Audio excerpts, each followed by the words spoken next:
Alright. I've been trying to make this video for quite some time now, but welcome back everybody to the channel. Today's video, I want to talk about the GeorgeNotFound stuff and the Dream stuff, just both of them together. And it's been really hard making this video because I don't want it to be like a super elongated video of me just going on a rant, because I don't really like doing that. I don't like going on rants and then having to I just see like in the editing that I've repeated myself like constantly. So I want to try my best to make this precise and easy for everybody to digest as possible. And, well, I guess I'm gonna put it simply. I'm assuming you guys have seen the Dream, George, Caitibuggz, all that stuff, everything surrounding it. I'm assuming you have, and if you haven't, I'm just gonna leave a link to other channels that have talked about it on their channel so you can get a better understanding. I'll also be showing the videos that Caiti and George made for the incident, because at this point, I just want to bring out my opinion, and I really don't want to have to cover what everything happened. I'll put it briefly. I'll say it briefly so that you guys can understand what's happening, but here's how I'll put it. So Caitibuggz, 18, was basically going out drinking with her friends during like VidCon. I think it was VidCon. It was either VidCon or TwitchCon. It was one of the two. But she was drinking with her 21-plus-year-old friends, which, by the way, just wanted to mention that that's kind of strange, as is, because you shouldn't be bringing your 18-year-old friend drinking, but I digress. They were going out drinking, and of course, this is night 2. There was apparently 2 days, but I'm focusing on night 2. They wanted to go to Dream's hotel room to continue to play more games. They suggested to play a specific game, so when they went there, basically one of them had a 21-plus wristband on, not Caiti. She didn't have a 21-plus wristband on, but one of them did. And from most assumptions, and from what I assume, is George probably didn't know the age of her or the friends. He just assumed that they were all 21-plus because they showed up drunk, and one of them has a 21-plus wristband on. So throughout the night, they were playing this game. George sat next to her, and what happened was George was touching her waist. And there was an incident, apparently, where George might have moved his hand up a little bit more on her shirt because she was cuddling him. And so, of course, obviously, when you cuddle somebody, you lean in a little bit more. His hand might have moved up, might have moved down. I don't know what direction the hand moved in, but it just moved somewhere, and it could have touched an area that was a little bit more, I guess not a good area to touch, I guess. I don't really know what to say, but you have to keep in mind that both of these guys were drunk. So both intoxicated, both of them are drunk, so neither of them can consent. But from stories that Dream was able to tell and George's side of the story, I feel more inclined to believe that she was reciprocating this in a positive light. And she also doesn't deny that in her second response, that, she was reciprocating it in a positive response. So she was being, cuddly and positive about everything throughout the night. And ultimately she left, I believe, after an hour, where he made a joke, a flirtatious joke inside the elevator. And he basically just got rejected, and then they moved on because she was just not really into it. My assumption is she probably midway walking down the hall to go to her hotel room, she probably realized that that was a stupid idea. And then her friends basically texted her afterwards asking if she was okay, and that if what he was doing was okay. And her response to it was basically saying that in the moment I was chill with it, but now I'm starting to feel like it wasn't cool. And that's it. And then, of course, if you want to know about the aftermath, they continued to text like normal people. There'd be some bantering going on. He once in a while would have, flirted. There's some messages of him kind of giving like little flirts and then getting rejected. You're probably wondering, Marchbaby, like, who cares? This is not a big deal. I don't care. They were both drunk. That means none of them can consent. And on top of that, they're both above the age of 18. So what does it matter? That's the same question I'm asking in this situation. I'm going to be honest with you guys. I want to break this into a 2-part series because this is just too much to talk about. So my second video is going to be talking about the actual people on Twitter who are blowing this out of proportion, the people who blew this out of proportion, and then the additional allegations that people keep adding on to this to other Minecraft tubers. And of course, George and Dream themselves. But for this video, I just wanted to talk about this in the way that I can express myself the best way possible. So basically, the way I see this is it's not sexual assault. This isn't SA, and nor is it the R word, which a lot of people keep labeling him as, and it's just ridiculous.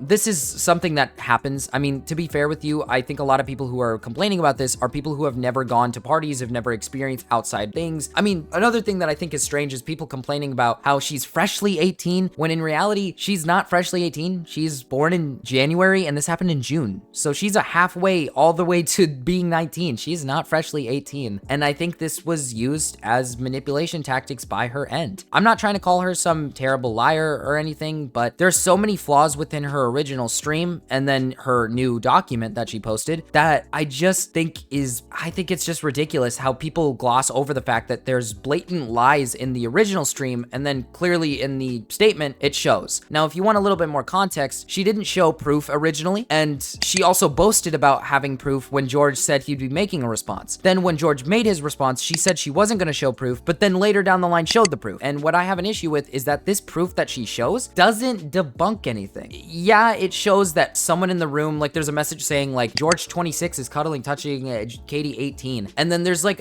messages of them flirting, which again is not a big deal. And already what I mentioned is the friends texted her asking if she was okay, but obviously I already mentioned that she basically said in the moment she was chilling, but later down the line she wasn't. And to be honest with you, that's perfectly fair. It's okay to feel that way. I have no issue with that. But what I have an issue with is you can't call the person that you were with a sexual assaulter when in the moment you were okay with it. And what a lot of people are labeling this as is silence doesn't equal consent, but you have to understand that if she's reciprocating it positively by cuddling or being just positive throughout the night, then that is consent. You have to at least make it clear in the sense that you don't want to be touched, whether it be acting awkward or just really not wanting to be near them. And throughout the story, she had multiple occasions where she got up and she could have sat somewhere else. She could have stood somewhere else. She didn't have to be next to George. So I just don't really understand the logic behind how this is SA. And I have a strong feeling that her friends, you know, the ones that took her out drinking at the age of 18, probably influenced her into believing that this is sexual assault, when in reality, this is just, you know, literal miscommunication and misunderstanding. Because again, if in the moment she started realizing, I don't really like this, well, you have to communicate something, right? Because he's under the assumption that you like this because you're cuddling me, and well, okay. And on top of that, like I already said, they're both drunk. So it cancels out. If Caiti's drunk, she can't consent. And if George is drunk, he can't consent. That's something that I think XQC actually said pretty well. So I'll let that roll real quick for you guys. A lot of times, okay, why does this not apply to both parties in general? If you go out with somebody and you both take one drink each, right? How is it that, dude, the girl can't consent? Okay, the guy can't consent either in that definition. By definition, if the girl can't consent, the guy can't either. Otherwise, you're playing an always losing game.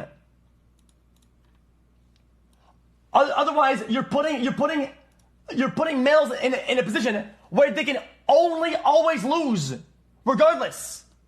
It's either it goes well and perfect and okay, or somebody says, "Oh, dude, can't consent." I've been touched before when I didn't want to, when I was drunk, okay? And dude, nobody gives a fuck. I got made fun of for it. Nobody gives a fuck. It's insane these days the way people portray this shit to be. It's insane. Like it's hard to even fucking have a discussion about it, because the second he says something, people, it's like the most brain rot.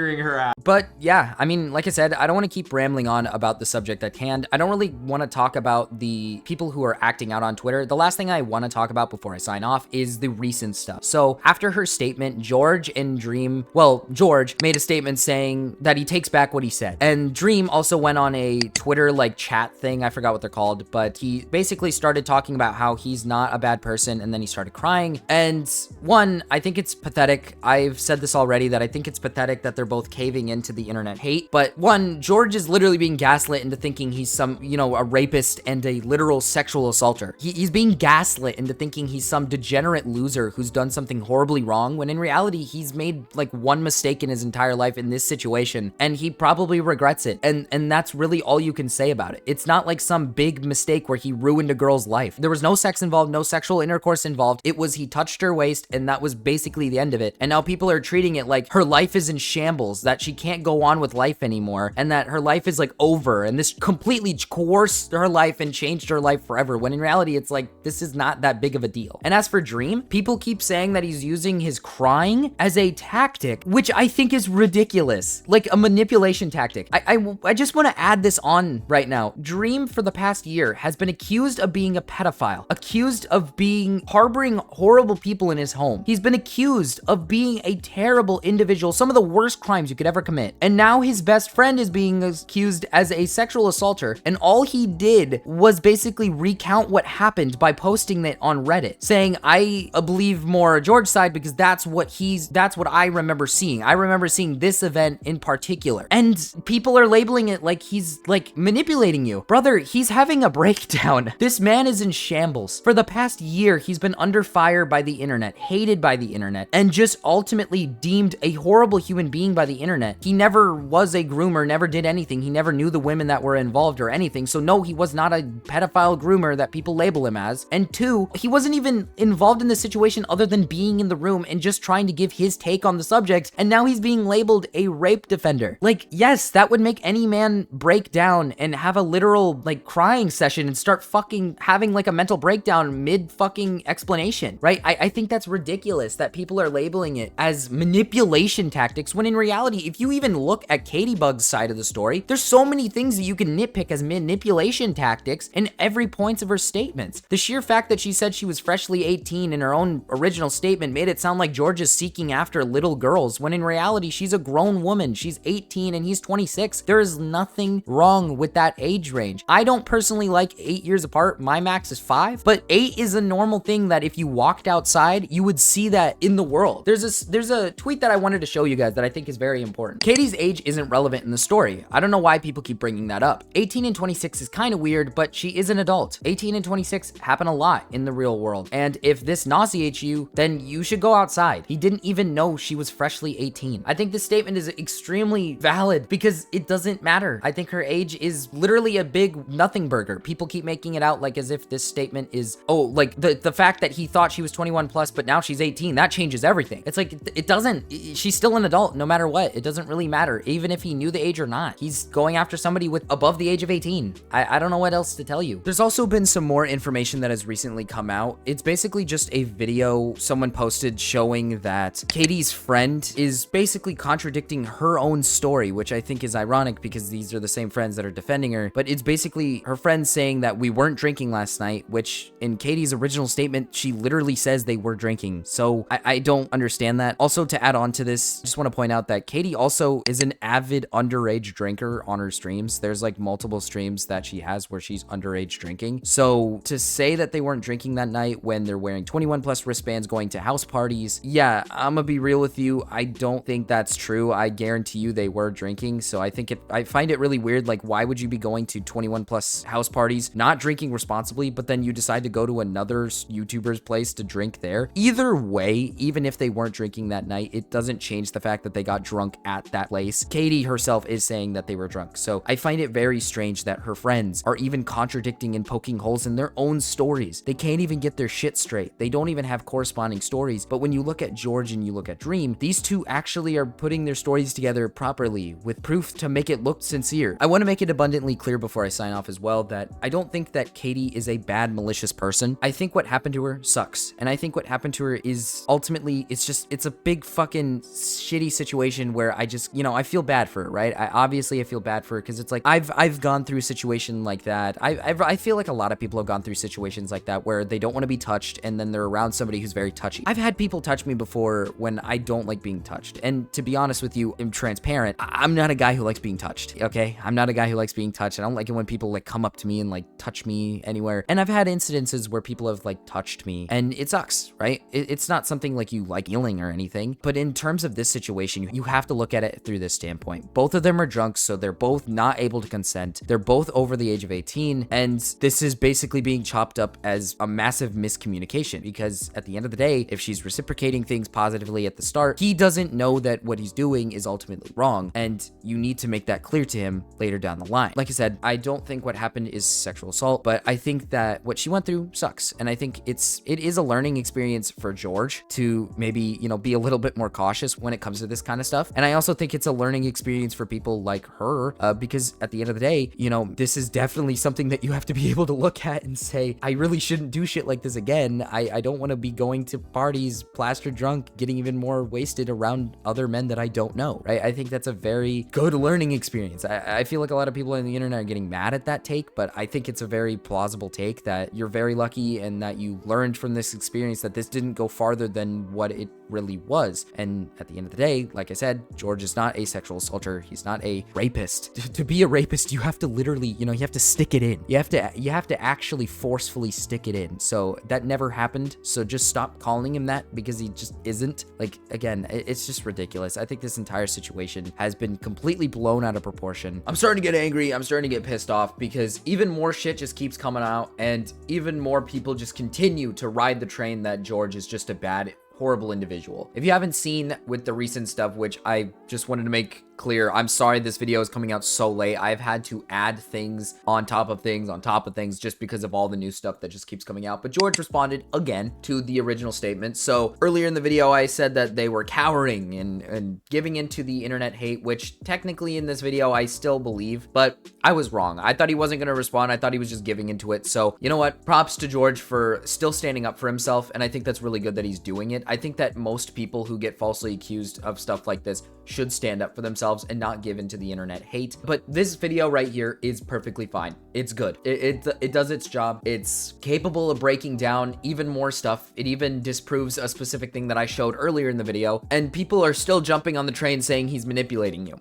I don't know what else you could provide to these people. It's ridiculous how these people act, how these people, you know, react to this stuff. It doesn't matter what George does or provides or shows. You people would still believe Caiti without a second thought. And it's disgusting. I think it's extremely disgusting that a lot of people just would believe Caiti without a second thought, even though he's showing evidence, he's showing proof, he's showing things. And even on top of that, he is extremely apologetic in this video. I don't think he should be. I think he should be pissed, rightfully, but I think it takes a lot of guts to basically get up and say, hey, I'm sorry for that event. What this entire situation has taught me is that this should have been held fucking privately. It is insane how much this wasn't held privately. This could have been resolved quickly if she would have just originally messaged him something on the lines of this, just like, hey, that night I didn't like what happened, I didn't like what you did, and just wanted to make that clear. They probably could have wrapped it up before even making this into a public thing. This just didn't need to be made public. It's ridiculous how many people are getting dragged into it, how many people are getting meshed into it. It's just way too much is going on. Way too fucking much is happening, and it doesn't need to be happening. Like, when you take a second look at this entire drama, which I just want to recap this. I know I've said it already, but it's two grown adults drunk at a party. One touches the other one reciprocates it, and then the other one regrets it afterward. That's literally all that happened. So if you're coming here to hate on this video because, oh, no, George is like, he's a degenerate, he's a sexual assaulter. It's like, listen to what I'm telling you right now. Like, it is literally just that. All it was that. Go outside, do something, right? I'm genuinely just getting annoyed at how people just keep perceiving this when it really isn't this deep. It's really not that deep. It doesn't go that deep. It's a simple